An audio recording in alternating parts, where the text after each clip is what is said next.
What you're going to see is a series of what they call deleted scenes from The Departed.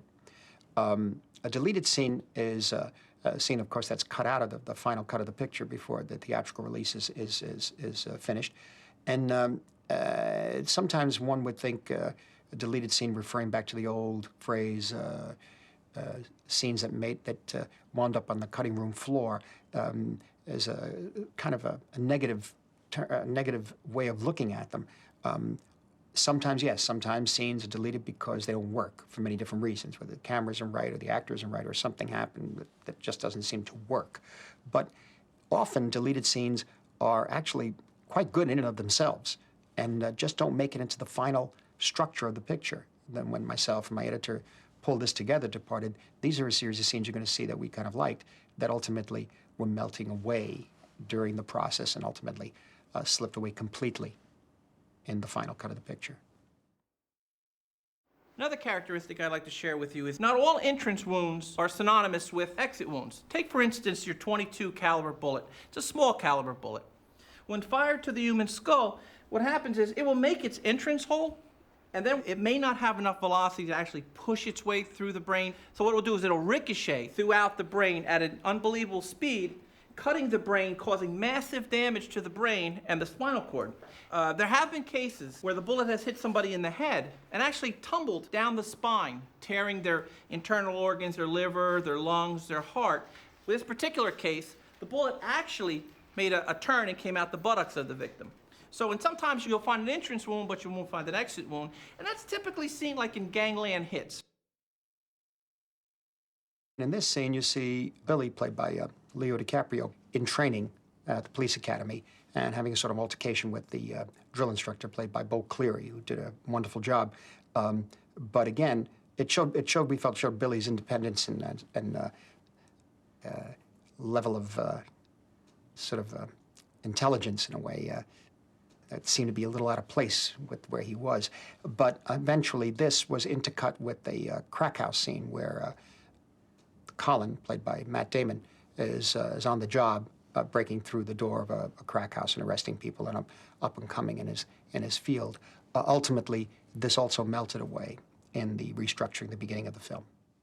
This is not the regular police. This is the state police. Your training will illustrate the difference. What's the difference? Rage issues and low and median IQ. You say something?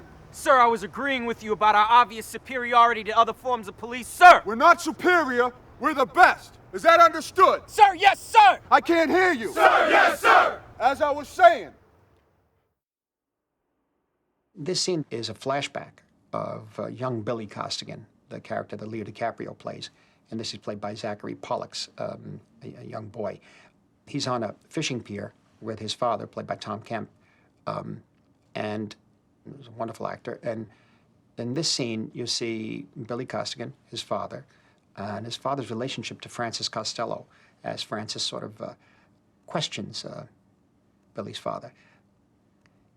In a sense, it felt it was important enough to shoot because we wanted to show the relationship from Billy's father to Francis Costello in a realistic way, in that he lived in his neighborhood, that he respected Costello, that he could have a conversation and stand on his own with Costello, but would not join in with Costello's group and his organization in crime.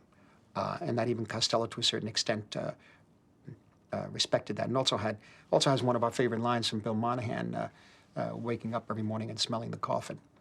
And a couple of other lines in there, like, been in Rome, nicer wops, no pizza, which we liked. But ultimately, this was melted away and trimmed away, chipped away somehow, and as we were sculpting the whole beginning of the picture, and all the narrative flashback material was compressed. So tell me, what's a lace-curtain motherfucker like you doing in the Stadies? Still on the straight and narrow? Straight isn't narrow. Still up the airport? Yeah, what do you think? How's young Bill? I've been away. Rome. Nicer wops, no pizza. Yeah, he's mainly up the North Shore with his mother. You see him? Oh, yeah, it's not like that. I see him. You put up with that arrangement? Easier to put up with than anything else I might have to put up with. Wake up and smell the coffin. Irish. A real Mick. Bullshit and shamrocks. Dad, I can't get this on right. Can you fix it? Yeah, sure. Hey, look at me. Families are always rising or falling in America, am I right? In this scene, Billy, played by Leo DiCaprio, is sitting overlooking Boston at dusk and thinking about whether or not he should take up Captain Queenan's suggestion of going undercover. Yeah, we loved the look of the city at the time. We loved the sense of conflict in Billy's face and his decisive moment when he stands up and decides to go. Again, through the restructuring at the beginning of the picture and through our editing, we found that this moment was ultimately not necessary to show his decision at that point.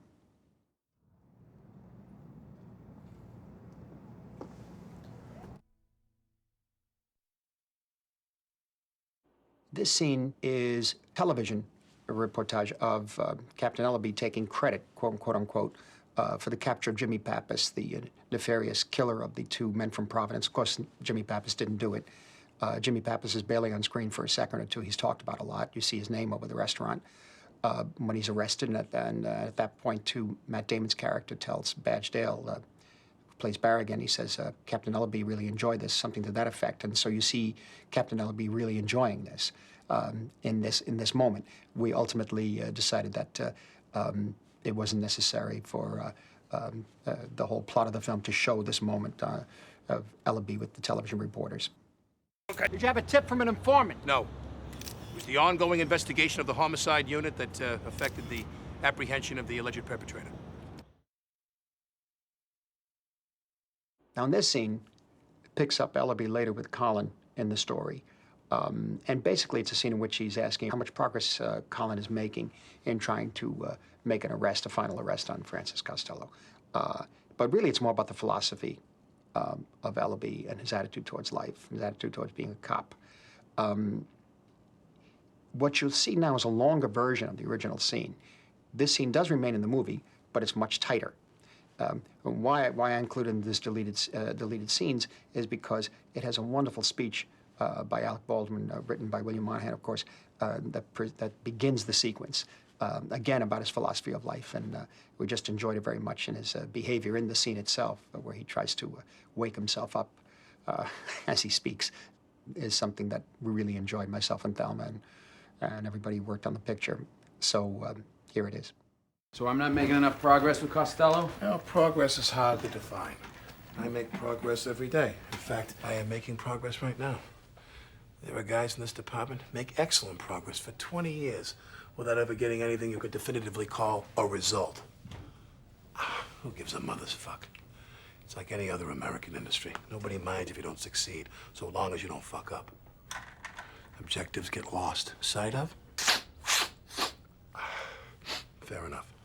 Thank you, sir.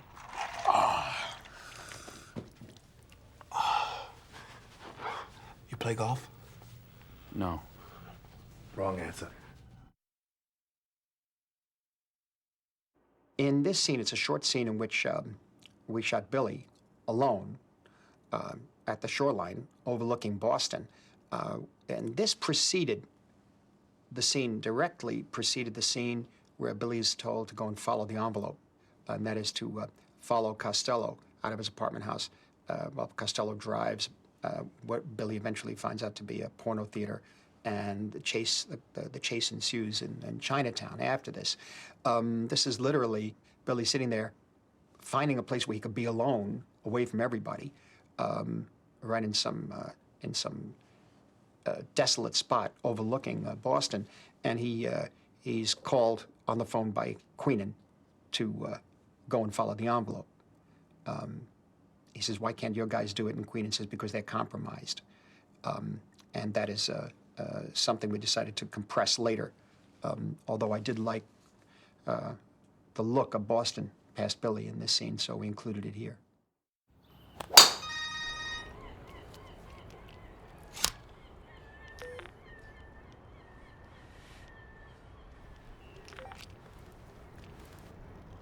Why can't Ellaby's guys SIU? No, they can't. They are compromised.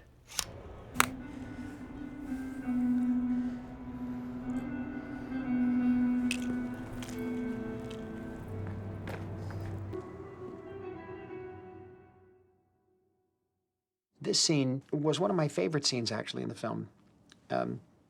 Delahunt has been shot. He's dying. He calls Billy over. Ultimately, in the film, the final part of the scene remains, in which he says, you know, I gave you the wrong address, but you came to the right one, meaning I know that you're the rat.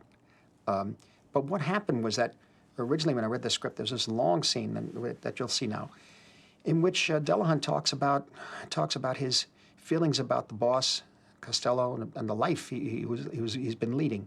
And what I liked about it was that he talks about the boss asking him, could he kill somebody for him if he knew he was the rat?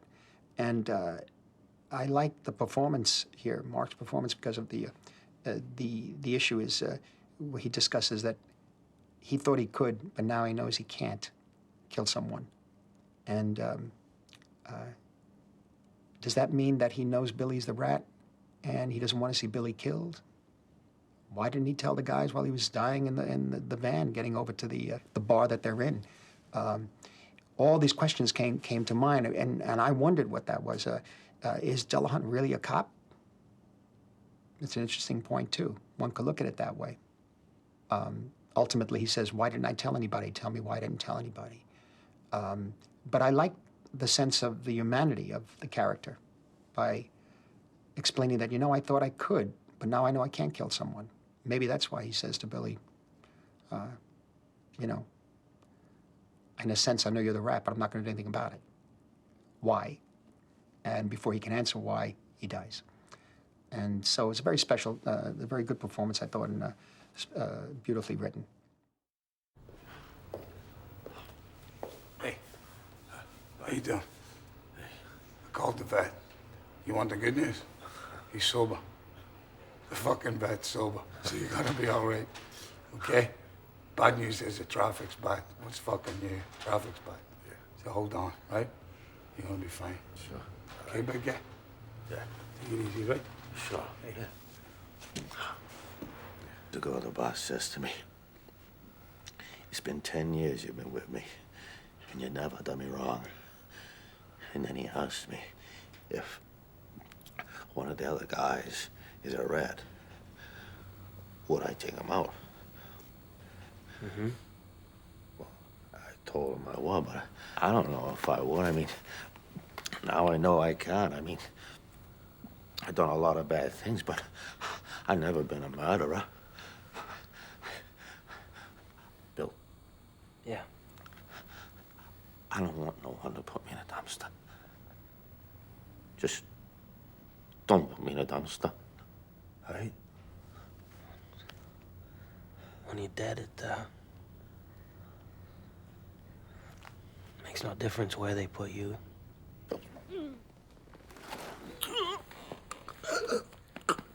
Jesus Christ. You'd be all right. Come on. Departed. Huh. I'm nearly the departed.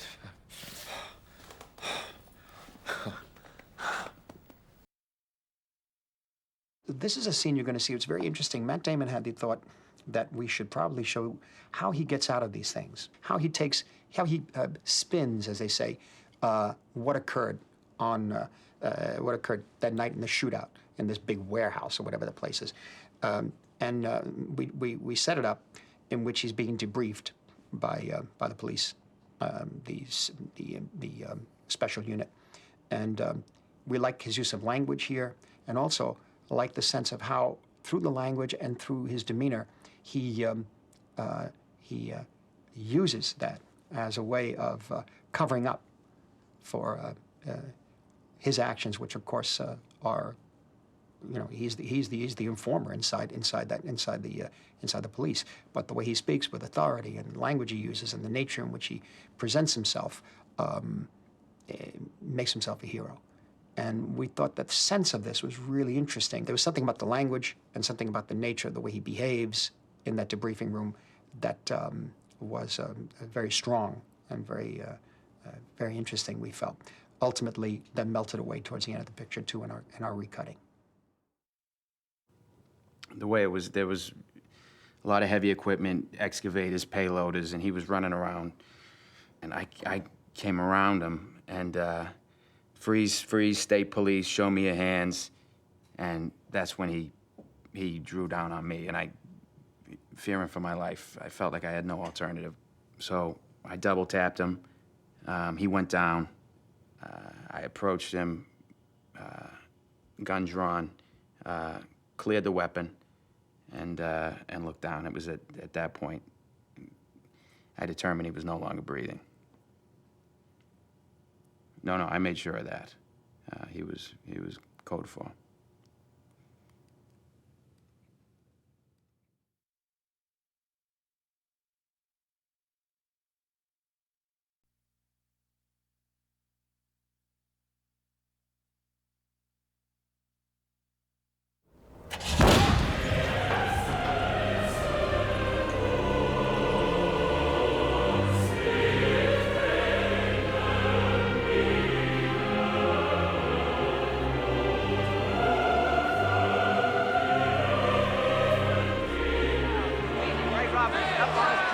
Dancing master, Lamont the brawler, moves in right for the most of the time. Now he's Kurt Robinson. Lamont is coming at Robinson.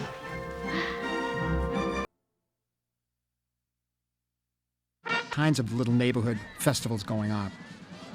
My Uncle Mike shot these home movies in the early 40s of the San Gandolfo Festival. It was always tension. There was always tension. None of this business of the happy immigrants jumping and dancing and doing tarantellas.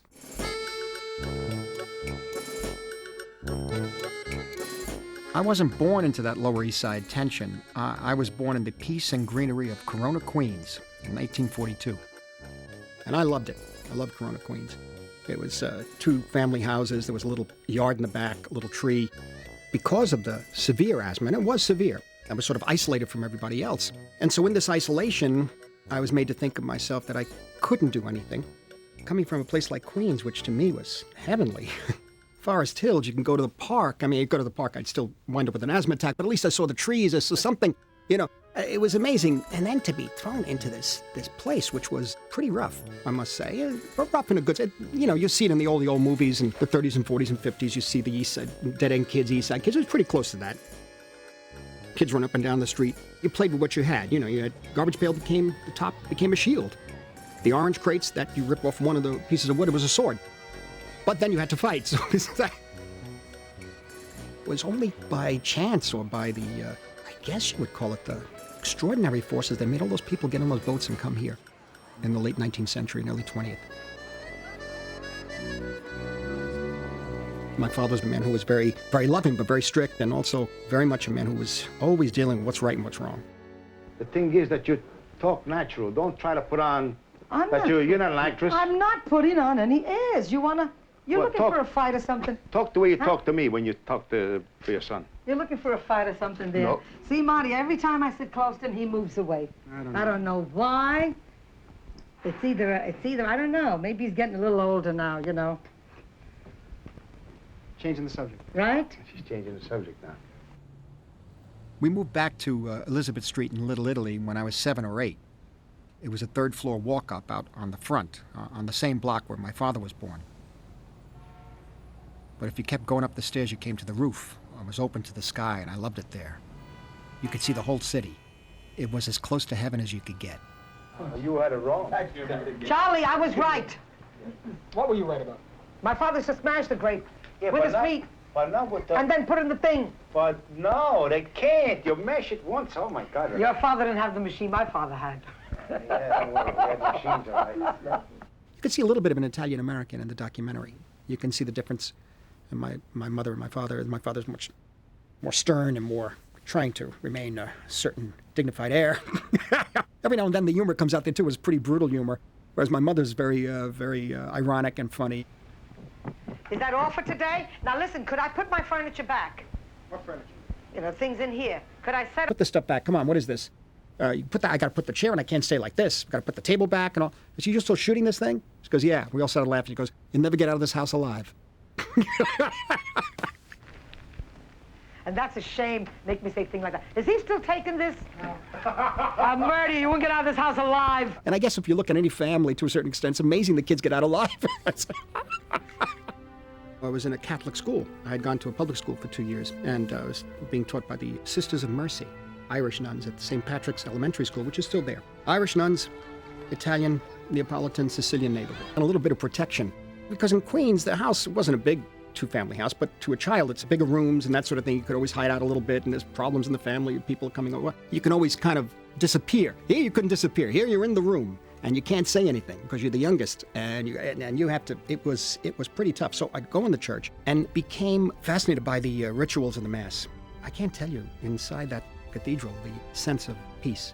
It was quite amazing. And then, of course, my father didn't know what the hell to do with me, so I hardly saw him, so he was forced to take me to the movies. In fact, I got to see him more in Manhattan than I did in Queens. I remember now, because he took me to the movies all the time. And the ritual of going to the movies with your father, it didn't even matter the film you saw. And there was a sense of peace there, too. It really was. You suspend belief. You have faith when you go in the church. And you have faith when you go in the movie theater, too. And because of that, you're taken on a road, you're taken on a trip, you're taken on a journey. The posters outside sell you dreams, you know, and you go in there and the dream is real almost. And then if you're sharing these very strong emotions with your father, whom you don't really talk to very much, this was the main line of communication. When he takes you to see The Bad and the Beautiful, all this going on the screen there, that was the first movie I saw about the process of filmmaking in it.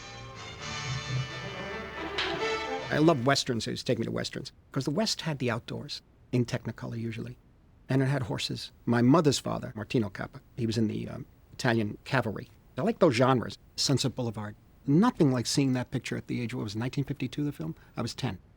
You know, same thing with Bad and the Beautiful. Sunset Boulevard to me was a horror film. An extraordinarily, madly funny horror film. Burying the chimpanzee and the poor woman in that room with no locks on the doors. Absolutely terrifying. Day the Earth Stood Still was one of the great theater experiences. On a Sunday afternoon at the Academy of Music, my father. Packed. Couple of thousand people reacting to that picture. The Thing, Christian Nyby and Howard Hawks, that was an amazing experience. The shock of the film, the humor of it, the overlapping dialogue, the moment when they opened the door and James Arness is standing right there. You ever saw 2,000 people jump at once? It was the first time I ever saw it. This is a 16-inch RCA Victor television set. It's the same kind that my father bought in the late 40s. Now, the first Italian films that I remember seeing were on this little screen. My family around me in pretty much a room like this. Every Friday night they had an Italian film with subtitles, but it was the extraordinary communal experience around that little TV screen, watching these scratchy black and white pictures that were scratchy then, even, was that they had compassion with the people in those pictures, and they were the people in those pictures. Until finally, when I started to go to high school, and I realized my interest in movies was more than just American films, because having been exposed at the age of 5 to the neorealist films, I also was really very, very closely tied to, I call it the European sensibility, but I'm not European, I'm American, but I had Europeans around me all the time. And so I was always pulled in that direction. I wanted to see Seventh Seal, which I did, and was mesmerized by it, and I kept going back to see that there was Smiles of a Summer Night, and it was Condemned. And so I had to ask in confession the priest if it was okay. Had a kind of a seduction to it that I thought I could do. I wanted to be there. I think part of wanting to be there was to be away from where I was. When I went to NYU in 1960, when I walked 6 blocks down Houston Street to the west side, it was like going to Mars. I made my first picture when I was 22. It drew directly from my own experiences on the street. We were all kids. We didn't have much money. We didn't always know what we were doing, but we really felt we had to make this picture.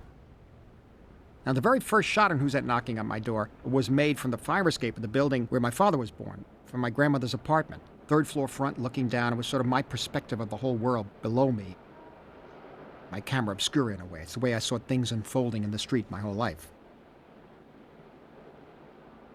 I didn't think anybody was really going to see the film. Jonathan Taplin produced it, a man named E. Lee Perry, a young man who gave us the money, and I just thought it was going to be a film that ultimately might be on a shelf, but we thought it was pretty accurate for that way of life to be shown on film in a different way, the street level. Not on the upper levels like The Godfather, but street level, of what I knew. Hello, Gertie.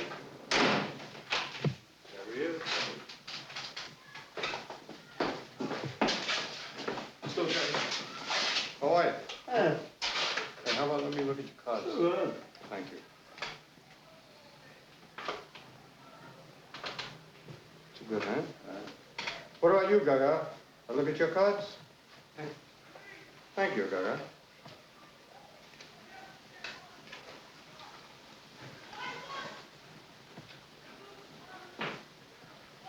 You lose. What's wrong, Joey, huh? You lose because you're playing with my money. You Well, that's the way it was. That's the way that world was that I was in. Listen, the violence always erupts in the background. And it did. I go in a place, if we're going somewhere, and even in a movie theater, I had my feelers out all the way because I had to watch if somebody said something to somebody else. And also, some of it is just young street toughs, feeling their oats and going in there and fighting. Those can be dangerous, too. Things happen in those fights. Ultimately, what I was trying to figure out was the world I was in. I mean, it was a certain way of life. And that life was pretty primitive. When I went to Hollywood, I thought I could really be like a genre director. Yet, Who's That Knocking was a film that was obviously in a European mode, having come out of the French New Wave, the Italian New Wave, and that sort of thing, and Cassavetes mainly. His energy and the audacity to pick up a camera and shoot a movie right here. You can look at it if you want to. No, that's all right. I was just looking. Oh, I know. But if you'd like to read it, you can. Well, I'm not annoyed. I just noticed a picture of what's his name over there, Wayne, John Wayne. Oh, yes. Yeah, but that isn't an American magazine, and, it just seemed funny to me, that's all. You know what I mean? Yes. He doesn't know how to talk to a girl. He doesn't know how to talk. I was stuck with asthma. I couldn't, complete lack of confidence. Well, I'm not used to admitting I like Westerns. Oh, yeah? Why not, huh? Everybody should like Westerns.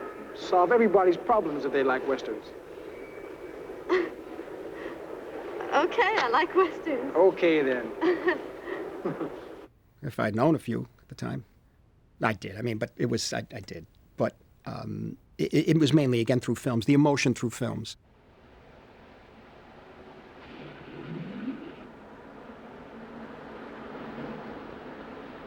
I've had people just tell me, get up in the middle of it and say, please stop the screening, and walk out.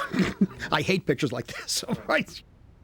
What was happening was that I decided, yes, if there's any role for me in American cinema, it would be the gangster film, it would be the noir, it would be that world. And so Mean Streets has many allusions to that. And I felt I was within that genre. I was so pleased when Warner Brothers bought it because they had the best gangster films. If you're not part of Renaissance Italy, if you're not part of a world in which you can go off into the desert, let's say, and be a monk and a hermit and all that, but you got to deal every way with people. And the world you're dealing with them in is a rough world, it's a primitive world, it's a savage world. Can you still be a good person? It was amazing. He was very nice to me over the years. And there was some young kids we were playing with, street kids who were really sweet. And they were doing a basketball game, and a young kid was very, Sally, whatever. No, Moon, his name was. We used to call him Moon. Nice kid. Never got in any trouble. Well, he got into a fight with the other team that came from another. Said, Moon looked at us. That's me. He said, come here. He took the kid in the back, and the guy looked at him. He said, you Moon? He said, yeah. No more trouble. So, okay. Who kids? It was not like a wise guy who was a young wise guy who was trying to get into the mob. It was just you caused the fight at the basketball game. You brought the police down here. We don't want the police here. We have our own lives here. Just no more trouble. Not mean, not threatening. Just be nice. So that was it. You should really do this. And I read it and liked it. I said, let's go. There was a part of me, I think, that wanted to erase everything from where I came. Mean Streets was the acceptance of it, but it was said once and for all, and that's it. I'm out of there. And Alice was a way of trying to find another way, really. And can I make? You've already made a step. You've already expressed yourself. You've already reached a certain conclusion. Here, it's going to be, we'll finish up here in about an hour, and, of course it took 6. Found that kind of authenticity in him that I saw in Bob and Harvey from the urban areas. I felt really comfortable with that. He was great to be around, too. He was just great to listen to, and improvised a thing about turkeys. I didn't know about that. Of course, I never really been near a turkey farm, so I don't know. Approach was totally against that. They felt that because she took another man, it was undercutting the independence of the woman. He was a guy who had known some early success, as I had, but after that would go on to touch bottom, though in a different way from me. My problem was that as much as I loved a lot of boxing pictures, I didn't really know how to make one. Not with any of the conventions of the American movies, that is. Right to the head, or hard left hand to the body, and Robinson is driven out of the ring for the first knockdown of his career. The problem was there was the difference between the genre director and a director who was influenced by the neorealists and European films and that sort of thing, where I was always dealing with myself in these movies, which was very hard for me to do in the genre picture, I think. And so I was always going back and doing these biographical things in a way, and I think it just explodes finally in Raging Bull, and all comes out. I put them all in the film. What are you doing? I just said don't overcook it. You're overcooking it. Bring it over. You want your steak? Bring it over. Bring it over. It's like a piece of charcoal. Bring it over here. You want your steak? Yeah, right now. Good. Here's your steak. Can't wait for this to be done? No, I can't wait. Good. Okay? Happy? Happy? That's all I want. That's all I want. Here, no more. Here. Bothering me about a steak, huh? You bothering me about a steak? Over the years, I was watching also a lot of films, well-intentioned, liberal pictures, where they'd explain that this guy did this because of that. Knock on any door and there's Tony Romano. I said, well, that explains everything. He didn't like his father. That explains everything. His mother hit him, or the mother did this, or I don't know. I mean, it just was too pat. You can't explain one human being in one Freudian term. And you say, well, there's America, there's education. They didn't know how to take advantage of education. I mean, his job is to go in a ring and beat people up and get beat up. Somebody once wrote that Jake LaMotta fought like he didn't deserve to live.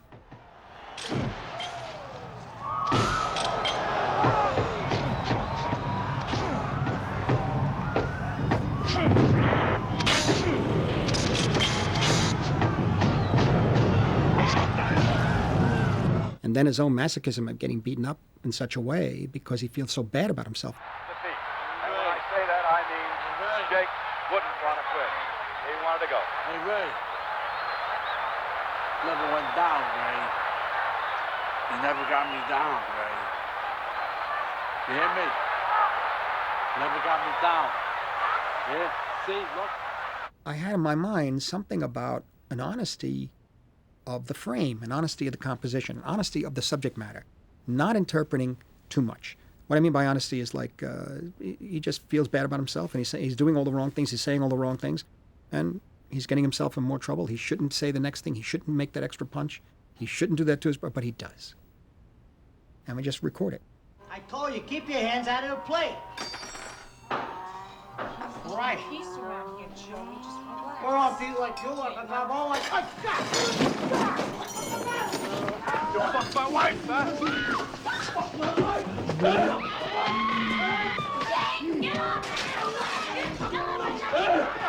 I'll kill you!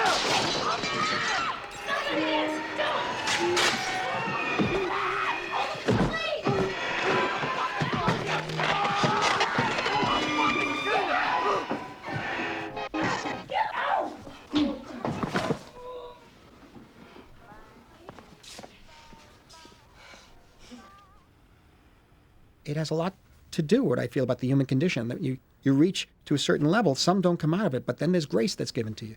If you're lucky, there's some grace. Whether you make that change yourself, or whether you believe in another being, a supreme being that does it, that's up to you. But somehow you see some people are able to see a certain way out. A lot of it has to do with how you treat yourself. And I think that's what happens in the jail cell. And that's why De Niro wanted to hit his head on the stone walls.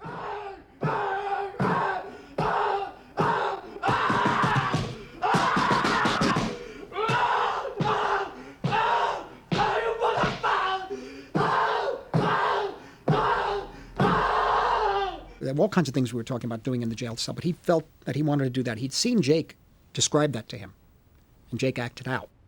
And he said he liked the way he did it, and he felt that he couldn't articulate why it was important. I'm an animal. I'm not an animal. I'm not an animal. Oh, you want to treat me like this? I'm not that bad. I'm not that bad. I'm not that bad. I don't know if I had experienced it myself. I don't think I did, but I was hoping that by that point in time, he's more accepting of himself. He's more gentle to himself and to the people around him. That's all. That's all. Get that far in his life would be good. It's the old line from Diary of a Country Priest. You know, God is not a torturer. He wants us to be merciful with ourselves. I felt that was just kind of like a gag, like a one-line gag. You won't let me go on the show, so I'll kidnap you and you put me on the show. Until I went through Alice, Taxi Driver, New York, Last Waltz, Raging Bull, and then finally at the end of Raging Bull, I took a look at the script again and had a different take on it. It's a violation. It's the way paparazzi shoot pictures of you. Bulbs and the shutters of the cameras are bullets. Jerry, I'm sorry. I don't mean to disturb you. I don't want to take up any of your time. I just want to talk to you for a minute. I just need your advice. Hey, this is not the time. If we could just drive away, you can drop me off anywhere. If I could just talk to you while we're driving, I'm serious. Drive away? No, I have a very strict rule about people getting in the car. I hate to mix up, Mr. Langford. I don't mean to be rude, but I did put myself on the line for you. Go ahead, Harvey. Hit it. It is this issue of getting up to the person you identify with, that you admire and love, and say, I just love you, I have no idea. And then at a certain point, the adulation goes past that. It goes past a level and a point that can go any which way, by the way. You don't know. It can go violent. They can embrace you and kiss you. They take you home. I don't know. I'm asking if you listen to my act, that's all. If you listen to my act, then tell me what you think about it. I'll tell you what. Why don't you call my office? All right, okay. All right? I could do You ask for Kathy Long. Terrific. She's my secretary. Okay. And we'll make time to listen to what you're talking about. You know how many times I had this conversation in my head? This is beautiful. Did it always turn out this way? Yeah, it did. I made a clear decision right immediately when I realized I wanted to make the picture. A clear decision to make no difference between the fantasies and the reality. I really appreciate you meeting me for lunch. I know how busy you are and how tired you are. What are friends for, Jerry? The fantasy is real. You know, you want to be a filmmaker, you want to be an actor. You know, it's palpable, it's there, it's tangible, it's real, it's not fake. It's not a Ripley dissolve. How can I not think about it? I mean, I've been sitting here at lunch with you, which I knew was the reason you invited me in the first place, and all I'm sitting here and eating for is to get guilty with you, right? I'm asking you to take over the show for 6 weeks. I mean, what's 6 weeks? I'll give you anything, but don't ask me to do 6 weeks. I can't take over the show for 6 weeks. I can't even take over my own life for 6 weeks. And you're asking me to do something that's impossible. It's impossible. Don't you understand? What? What are you doing down there so late? It's impossible. I'm trying to tell you that. What do you want? You want the tears to come out of my eyes? There's gotta be a way you can work it out. It's just 6 weeks. It's not that big a deal to think. I'm asking you to just think. I'm thinking. You're always telling me to think. That's all I do. Jerry Lewis. I'm afraid I tortured the poor man. I was like, I would never be ready until like 2:30 in the afternoon or something. I couldn't bring myself to really move quickly. And the first two to three nights of shooting was the scene with Jerry coming out of the backstage, stage door. And 2 nights go by, I don't use Jerry. The third night began, and they said, well, Jerry Lewis would like to talk to you. And he said, listen, he said, I have to ask you something. He said, I'm the consummate pro. Tell me to be here at a certain time, and you want me to wait. You're paying for my time, and I'll do that. He said, the only thing is now, after 2 nights of it, I have to ask you if you think at a certain point in the night that you're not going to get to me, could you let me know? Maybe I go home early? I said, of course. I never thought of it. Completely selfish, you know, completely. I want all my toys in the row. I think you have a good potential. Good. Very good potential. Good. Which is why I'm going to be absolutely honest Well, with you. that's the way you should be. Absolutely honest. We just don't think you're ready yet. Don't think I'm ready. We just don't feel that right now you're right for Jerry. Right for Jerry. Mm-hmm. Some of the material, some of it is good. Yes. But some of it, some of the one-liners, for instance, are not very strong. They're not very strong. In other words, you didn't like some of the jokes. Is that it? That's right. Good. I can take care of that right away. Just tell me the ones you don't like, and no problem. Actually, that's a great help. De Niro and I got into levels of shooting that we never got into again anymore. And I think it was the last film we did together for a long time, mainly because of this, I think. In the sense we had mining each other in a way for years. Maybe not understanding it, maybe not being articulate about it. But by the time we got to King of Comedy, we didn't know where to stop mining. Are you speaking for Jerry? Yes, I am. You are. I am, and he has complete faith in our judgment. Well, I'm sorry to have to say this, Miss Long, and I certainly don't want you to take it personally, but I have to tell you I don't. I don't have faith in your judgment. Well, I'm sorry that you feel that way. But I guess there's really nothing we can do about that, is there? No, I'm afraid I'll have to disagree with you again, Miss Long. Well, that's your privilege, Mr. Pumpkin. Now, would you excuse me, please? I have a great many things to do. Well, 26 takes. One was a little more hostile. One was not hostile at all. One was a smile, one without a smile. And we started getting that fine line. We found kind of excruciating. Mr. Langford, I'm sorry to disturb you, sir. What's wrong? Everything's wrong. There are a couple over here.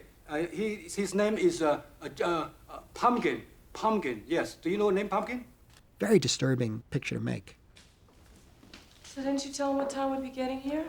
Well, we didn't have time to iron out the details. We're the first guest, that's all. Yeah, but that butler wasn't even expecting us. Well, you know, Jerry does have more important things to think about than what he's going to tell his houseboy. I didn't like dealing with the story because it was so unpleasant and it was so disturbing. And I wasn't a pro. I don't know if I am a pro today. There was something about it that was so grating and so upsetting and so irritating and so embarrassing. I just couldn't do it. Do you understand English? Take your things and go. All right, I can take a hint, Jerry. I just want to ask you to listen to my stuff for 15 minutes, that's all. Is that asking too much? Yes, it is. I have a life, okay? Well, I have a life, too. That's not my responsibility. Well, it is when you tell me to call you and then you don't... I told you to call to get rid of you. To get rid of me? That's right. Okay. All right, I can take a hint. If I didn't tell you that, we'd still be standing on the steps at my apartment. Yeah, all right, so I made a mistake. So did Hitler. Last time I saw him was in Venice. I said, Jerry, we should get together. I'm on time now. He started laughing. I finally got a laugh out of him. I was going to do the story of Christ, but only in New York on the Lower East Side and on the West Side docks. And everybody would be dressed in modern dress, but it'd be black and white. And it was a terrible idea because we were going to crucify him on the docks there, and the New York City police were going to... It was just terrible. But the thing with the images, we would have been nice. In the tenement hallways with people in black and white suits and the immigrants, basically. Time was right for another approach, quite honestly, just to deal with the idea of what Jesus really represented and said and wanted, which was compassion and love. And the only way you can do that is you can't make it look and sound like the old biblical films, because it was okay to see the old biblical films. You go there and you'd be made to think about certain things, but it's okay. They're speaking with a British accent. The dialogue is beautiful in some cases. It looks beautiful. It's a pageant. We don't have to feel that we need to really understand. That comes from a time when people were wearing robes. The important thing is how you behave to the person who's closest to you. God has so many miracles. What if I say the wrong thing? What if I say the right thing? Jesus lived in the world. He wasn't in a temple. He wasn't in a church. He was in the world. He was on the street. We came here to pray. Look at this. The money changes? It's for the temple tax for the feast. I know. I know.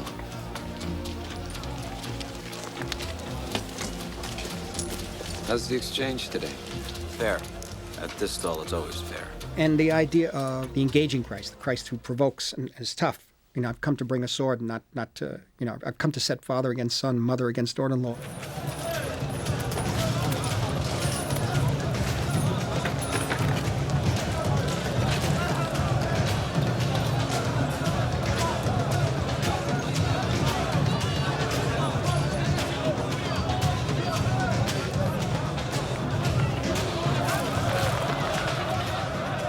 Christologically, the idea is that Jesus is all God and all man.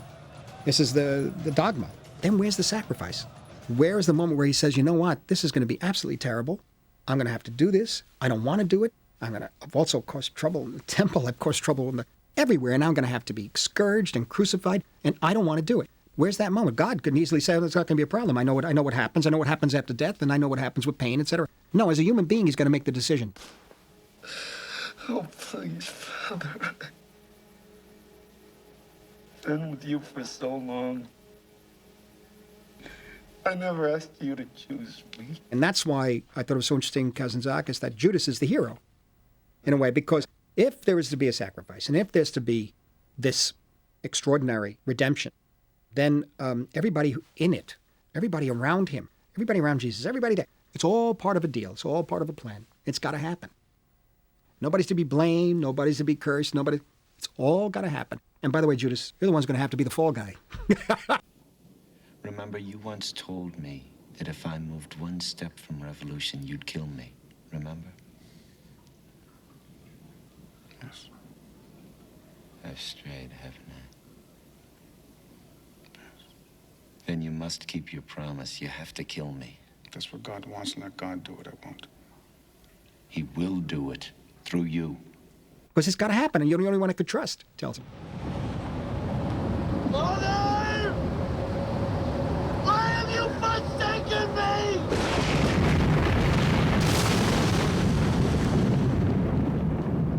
And then the idea of the last temptation itself, the idea of just being tempted by being a person, to have a family and die quietly in bed. I'm the angel who guards you.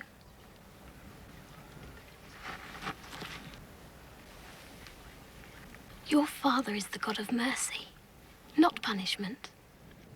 He saw you and said, "Aren't you his guardian angel? Well, go down and save him.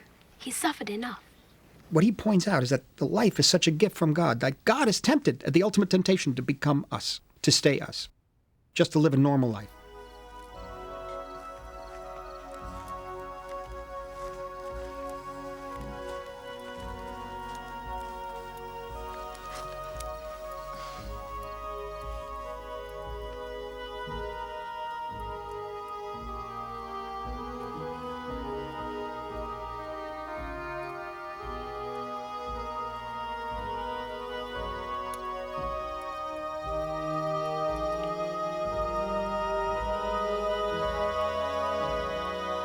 I was upset when the film came out, of course, because I saw a lot of people were claiming, oh, hurting our faith, and I don't want to injure anybody's faith. If you have faith, that's a good thing. But then over the years, I think, faith is one thing, and whether I have my faith or not, I mean, this is a constant struggle. Faith is one thing. It's good to have faith, but there's a difference between faith and evolving kind of in a spiritual way. A certain kind of faith could lead to killing. I want to bring salvation. Father, take me back. Make a feast. Welcome me home. I want to be your son. I want to pay the price. I want to be crucified and rise again. I want to be the Messiah.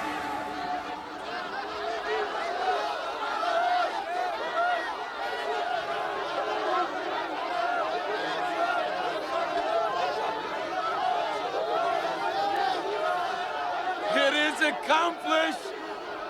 A lot of good, decent Italian-American people just went to work.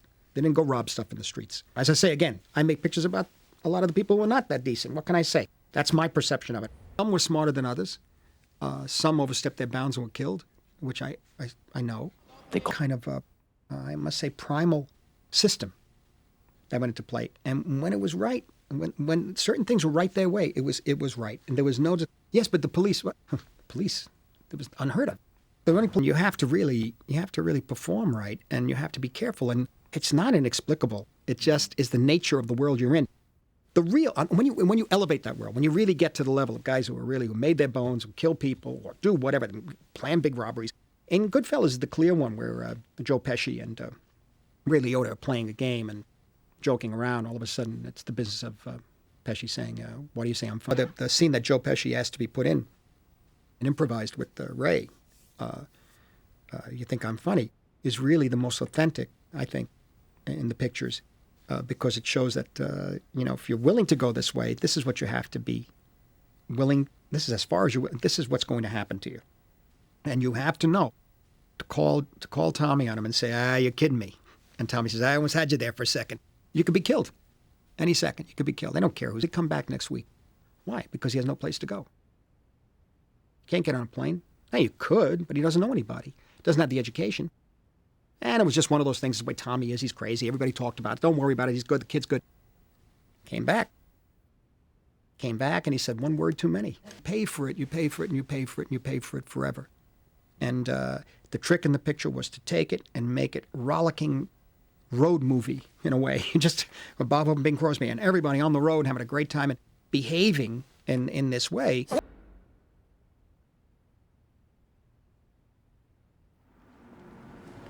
Afternoon, counselor. What do you want, Mr. Katie?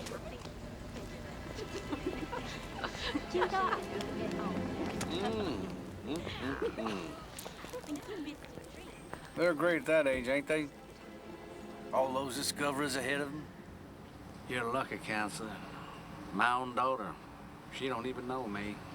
After I went inside, her mama told her I was dead, which, in a way, I was. Look, Mr. Katie, I realize that you suffer. I mean, I understand your problem, but, I mean, why me? Look, I was your lawyer. I defended you. He was a guy who did something once or twice or whatever happened. There was a confrontation, and no matter what he could say or do, it will never be the same. And he's got to be there. He's got to come home. I'm home, honey. Yeah. The mother and the daughter want nothing to do with him. And the guy is trying, but he's weak. He's weak. That was one of, I guess, the biggest change we made in the original script. We worked on Wesley Strick and myself and the actors. Really made that change. The original script of the family was very much like very wholesome, together family. Singing songs and stuff like that. Oh, please, son of a bitch! You're a son of a bitch! Now you cut it! You son of a bitch! Stop it! Leave! Danny's right downstairs. Oh, honey, there's nothing the matter. Yeah, I can see that. I don't really know much about the outside world that way. I know about more ethnic groups, Mediterranean family to a certain extent. I know that. I didn't know anything beyond the Italian-American. I see these movies in the theater, and it came out of Hollywood. And Andy Hardy had the judge as a father. I mean, I had no concept of that. Like little white picket fences. It was fantasy. You are just repulsive. I understand. Yeah. I'm not your type. No. All that prison time made me coarse. Guess I'm covered in too many tattoos, huh? But you see, there's not a whole hell of a lot to do in prison but desecrate your flesh. Of course, it didn't have to be that way for either of us if your husband hadn't betrayed us both. Who knows? We might have been different people. We might have been happy, Lee. Mom! Someone's on the phone. Danny! Don't come out here! In the original, there's a scene where Mitchum shows up at the high school and chases the kid. And she winds up terrified and frightened. He's chasing her through the halls, and then it turns out it's all right. And in the original script, Steve Spielberg and the guys, Wesley, they all had it in such a way. They had a terrific chase sequence, a scare sequence. You're not the drama teacher, are you? Maybe I'm the big bad wolf. I said, if I can make that scene something that I think is the way I feel about the violation of the kid and the threat towards this kid, if I can do something, and it should be quiet, and that was something in which he understood that he could really destroy the family by taking the last vestige of trust that the kid had in a father, which wasn't very much, and destroy that, and do it in a sexual violation. You thought about me last night, didn't you?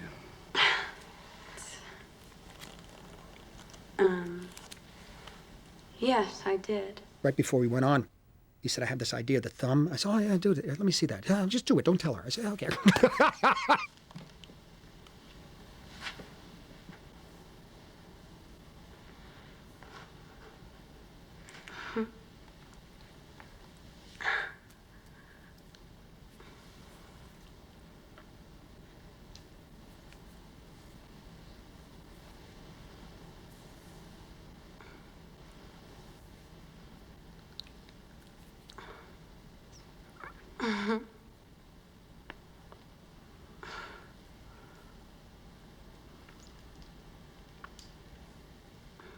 And we shot that in 3 takes, 2 cameras, and then we just used 1 take, back and forth.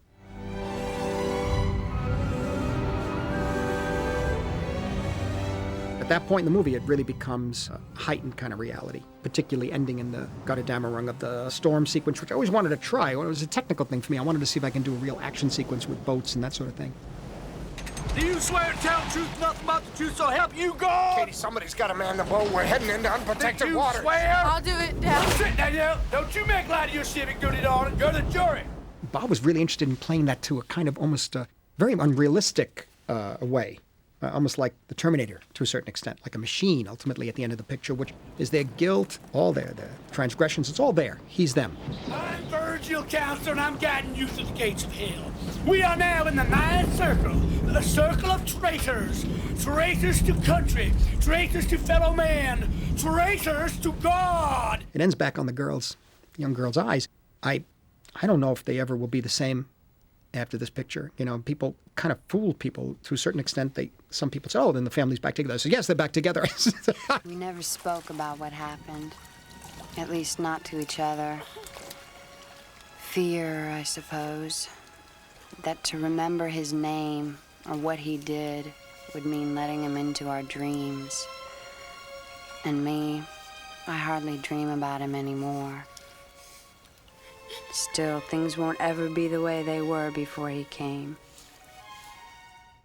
It was the last film my father saw of mine, dedicated to him. There was something about my father's sense of obligation and responsibility that I'd hear night after night. I sort of look at it from the man's point of view, even though the narrator is a woman. And Edith Wharton is the writer, and we have Joan Woodward's voice. Archer embraced The decision. I admire it. I don't say I could do it. I don't say I certainly have done it.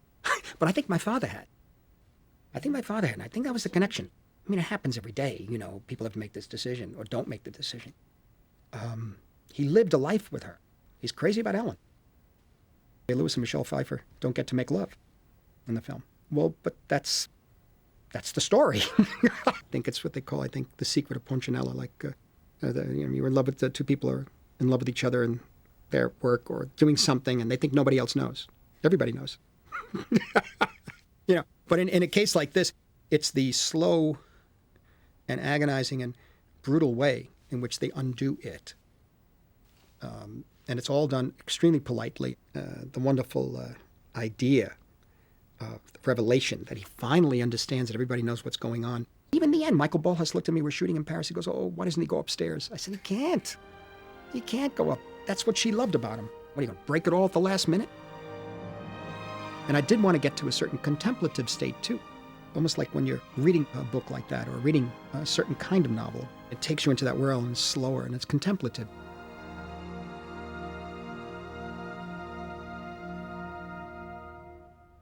Apparently, one of the first two shows of Sopranos, that was supposedly, I was coming out of a car with an actress or something to a preview, and one of the guys from Sopranos says, hey, Scorsese, Marty, we love Kundun. They're crazy. I love that. We love that monk picture for $2. That's it now. In the 70s, you got a fairly good budget for doing it. There were a lot of films made in the 70s that told stories different ways. I was only 15 or so. I was determined. This was one way of getting out, and this was going to be also to separate myself and not having to deal with the moral issues of the streets and what I was involved in. And I was very disappointed in myself about not being able to take that first, not even half step, which was a preparatory. Who knows what went on? I mean, there are all the Chinese scholars who could tell you everything that went on. I wasn't interested in that. I was interested in his journey, you know, or the aspects of his journey as a spiritual being, and then what had to happen when he took it outside and why he decided to take it outside. He's telling the Dalai Lama it's over. Your system is no good. Theocracy is out of date. He said, well, the Dalai Lama was saying we're going to do reforms. It's not fast enough. It's not quick. It's not good enough. 1,400 years is all changed. It's all gone. It's wiped away in a very cruel way, of course. It's this extraordinary thing that's happened where he is now out in the world, and what he represents is out in the world. And it's stirring conversation. It's making people listen.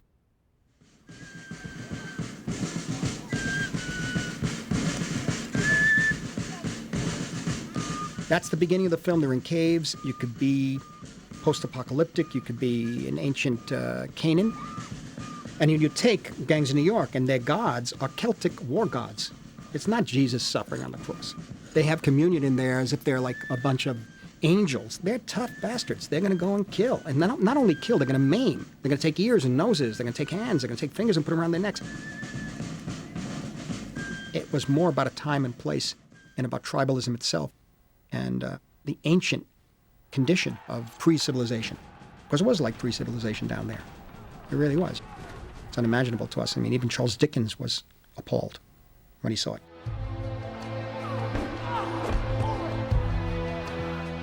Gangs of New York is stylized. It's all stylized, like choreography, I think. But it was an extremely violent world. It all worked in violence. And so it was a major character in the picture. I couldn't do otherwise. I just felt I didn't have anything to prove after doing those other movies. The violence would be so graphic in the beginning sequence or later. I thought of it in different ways then. Maybe if I had made the film earlier, it would have been horrendous in terms of the graphic violence, but I could do that, and I don't really want to do it anymore. I don't want to do it anymore after doing the killing of Joe Pesci and his brother in Casino. This is being done to you by your closest friends. And there was nothing more to do to show this way of life leads to this. It's just a continual cycle of violence. It just goes on and on. I'm 47. 47 years old.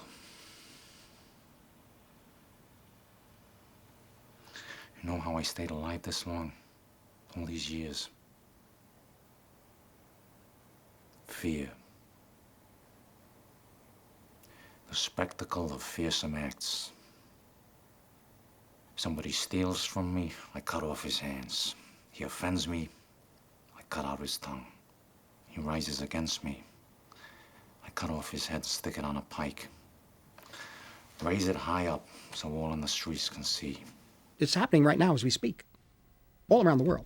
The world is becoming more and more like that, again, than we ever thought could happen.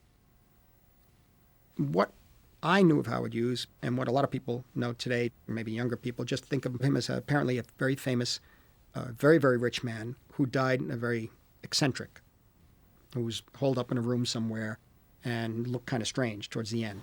But this thing deals with this guy who's young, out there. Not only is he flying, he's making a picture about flying. It's called Hell's Angels. And he's out, and they're flying in the air. They're crazy.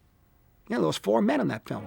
The relationships that John Logan decided to emphasize with Katharine Hepburn, Faith DeMarriage, and Ava Gardner.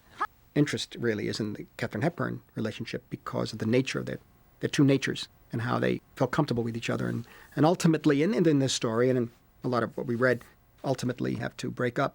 And a lot of it has to do with the nature of wanting to be famous, the nature of wanting to be stars, the nature of, you know, what that's like in two creative people. He was creative, you know, in that sense. He really was. He was outrageous. I mean, there was nothing, I mean, the good and the bad was outrageous. He just was an original, and it reminds me of, I guess it's the first American billionaire or something, sort of like the ancient Greek mythological kings, you know, Croesus, I guess, or Midas in a way. His obsessive-compulsive disorder is like a labyrinth that he gets stuck in, sort of like the Minotaur, you know. And he's got the wings. Daedalus makes his son Icarus the wings to get out of that madness, to get out of that labyrinth, and he flies too close. He gets there though. He gets closer than anybody, but he goes too closely, and the wings melt, and he comes down. There's breakdowns in the film that lead eventually to the big ones at the end. Whenever breakdowns are the results of what they diagnose now as obsessive-compulsive disorder, maybe other things that he had, and also 4 plane crashes.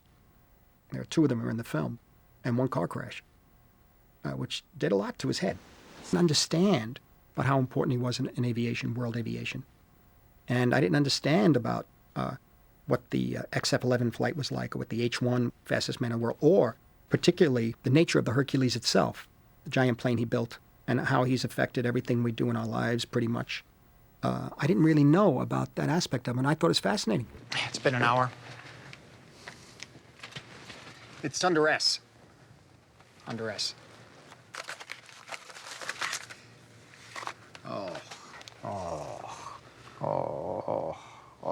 How could I have done this?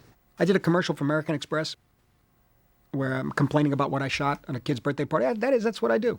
My AD saw me last week. He said, I love the commercial. He said, it's like being back at the monitor. What have I done? I've lost the narrative thread. Doesn't make any sense. Look at it. There's no life to it at all.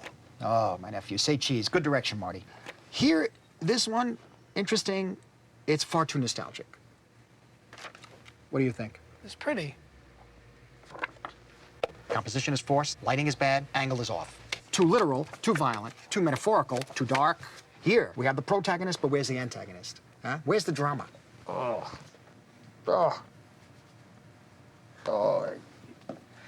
Unavoidable. Gotta reshoot. Yeah, Timmy, that's your Uncle Marty. How'd you like to turn 5 again? I mean, it was very easy to do because basically you got to. Yeah, otherwise, you know, it's just there. Oh God, you take myself too. The word is seriously, I guess. But you know what? The damn thing is, you got to be serious about making a picture.